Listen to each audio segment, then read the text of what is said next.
Jules, and this is Bella.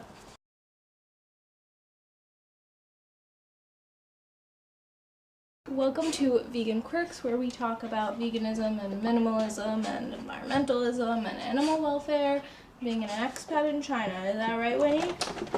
Yes, it is. And so today we're going to be talking about my 2 foster babies, and just fostering in general and what my experience is like doing that in China. So you might see the dogs come in and out of frame at times. I hope at least, because they're so darn cute that I want you to see them. What? In my video last week, I talked about working at an animal shelter and what that experience was like, and there are definitely a lot of parallels between my, feelings about fostering and my feelings about working at the shelter, but the experiences themselves are very different. So let me just start with one thing that's very obvious that's the same, and it's that my helping these animals is something that helps make it affordable to help more animals for the organizations that are trying to do that.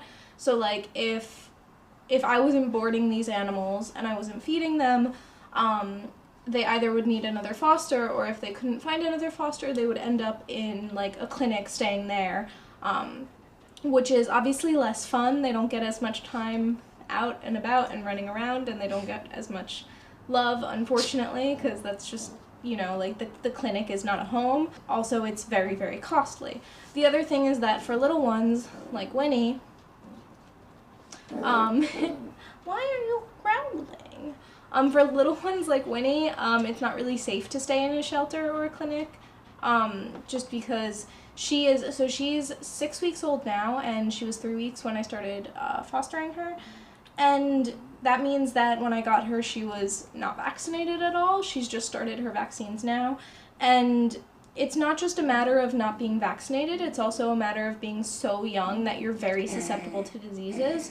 So like, comparatively, a 6-month-old dog that's not vaccinated would still be susceptible, but it would be less life-threatening, because little Winnie is just still developing, and she's growing so much, and she's very small and fragile, and so like that's like another thing that for her is just keeping her safe. And so another thing for Winnie, and the reason why I like to try to foster small, like, young animals, I've done kittens and dogs, all around the same age of like 3 to 4 weeks before. I've never done like infant, like newborns, but it's something I would totally be interested in doing if the opportunity came up and I was able to afford to do it. Like, they have to be, those like very, very small animals need to be fed quite frequently, so like I would need to be able to be home all the time. But the reason I like to do this is because it's harder. And so, you know, these are cute animals. They're so sweet and so precious, but like fewer people want to foster them for that reason. These are not animals that are of adopting age. So I know like in the US, you're supposed to be 3 months, I think, when you get adopted, something like that. Most of the foster babies that I end up with are like 4 weeks old. And so they're just not, like, they shouldn't even be taken away from their mother that quickly. Let alone be fending on their own, be running around outside, etc. And so that makes it a little bit more complicated than just straight up adoption, because usually when you're adopting an animal that maybe isn't house trained yet or whatever, but is like old enough that it's safe a little bit more. Winnie is not allowed to go outside, and that makes it more complicated because I take Bella for walks every day, and Bella's got a lot of energy, so I take her for long walks, and that's like one set of like things that I have to do, which anyone with a dog would have to do, but Winnie doesn't get to go on those walks, so in addition to taking Bella out and taking that time, I also am cleaning up after Winnie all the time at home. But yeah, so like Winnie uses the pee-pee pads, and she's pretty good with them. Like, she will pee on them probably 95% of the time, but she will poop like kind of sometimes on them. Like, she's like 50-50. So she's working on that. I've got them placed in more than one place around the house so that like she gets the best chance of success as possible. Sorry, she wanted to go down. And so yeah, like, fostering, especially when you're getting little babies, and just because you're also rotating animals more regularly than someone who adopts. You know, I will get a new animal, they have to adjust to my apartment, they have to learn, you know, like, where things are, how to, you know, like, Winnie can't get in and out of my bed by herself, but she wants to sleep with me and Bella, so... Sorry, you might hear them growling and playing, they're okay, they're fine, they're just dogs and they're loud sometimes. But yeah, like, that adjustment period happens every time you foster a new animal. And so, like, Bella was really good. She never had any accidents with me, which some dogs, even if they're house trained, once they go into a new house, they kind of have to relearn what they were doing before. But Bella had no problems like that. And then adjusting sleep schedule. So, like, they just kind of have to learn, like, when you're going to sleep and when you're waking up, and you also have to adjust to them wanting to wake up when they want to wake up, which, again, when you have a rotating cast of tiny, tiny puppies and tiny, tiny kittens, they're less likely to be sleeping through the night. Even if they're, like, okay that you don't have to feed them or tend to them in the middle of the night, they might wake up and want some attention, and they just might not be, like, capable of sleeping the period of time that you want to be sleeping. So, like, that is an adjustment, and you lose sleep, and it's a little complicated. But yeah, so, like, that, sorry, I feel like I'm talking about downsides a lot, but let me talk a little bit about kind of the upsides of fostering and why I do it and why I love it. And one of the reasons is because of all those hard things, not that many people are interested in fostering. People want a animal for the rest of their life, and they want an easy animal.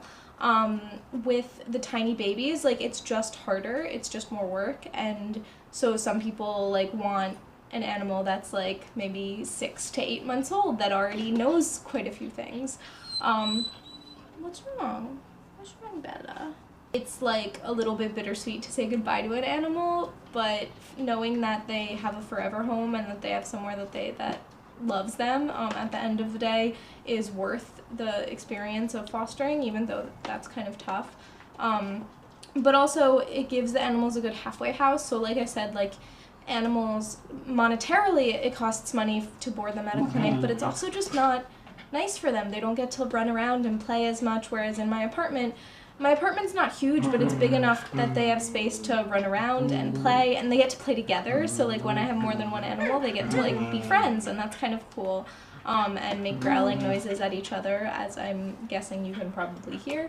And so it just makes their quality of life for the period of time where they're not yet adopted so much better, and it makes them more adoptable in that way as well. Like, the likelihood that Winnie is able to learn some things, like, be, if not potty trained, at least, like, be able to go on the pee pads, which at first she was not amazing at doing, that makes her, like, more, like, someone more likely to want to take her, but also the ability for an animal to befriend one another, right? And the more that you expose animals to, like, hanging out with other animals, the better they're going to be at adjusting to their new home, if their new home has children, if their new home has other cats or dogs, and that's also really important, because the more the dogs or cats or whatever animal are able to exist and be happy in different types of environments, the more likely, again, that they're going to be able to be adopted and have a long-term loving home. And yeah, so I want to close out by saying, like, this is hard. Like, it can be sad at times for a lot of reasons, and one of those reasons is that you are more likely to see an animal get sick if you're fostering than if you adopt a healthy animal. You know, like, these animals are coming off the streets, and it's sometimes stressful to have to deal with that. I've experienced loss through fostering, and it's not any easier just because the animal is not personally your own. And it's also, again, bittersweet when you have to say goodbye, when you have to see the cute little angels that you've spent so much time loving get adopted, but it's also, it's so rewarding to know that, you know, I played a part in helping make sure that this animal got a home and was able to be happy and healthy and live the rest of their life with someone that loves them. Yeah, so I hope you guys liked my little chat about what my fostering experience has been like in China, and like why I think it's just such like an awesome thing to do, even though it's tough sometimes, and even though there is poop on my floor. I will make sure that there are some clips somewhere in this video of my dogs, so I hope that you enjoy seeing Bella and Winnie be super, super cute. Thank you. Bye!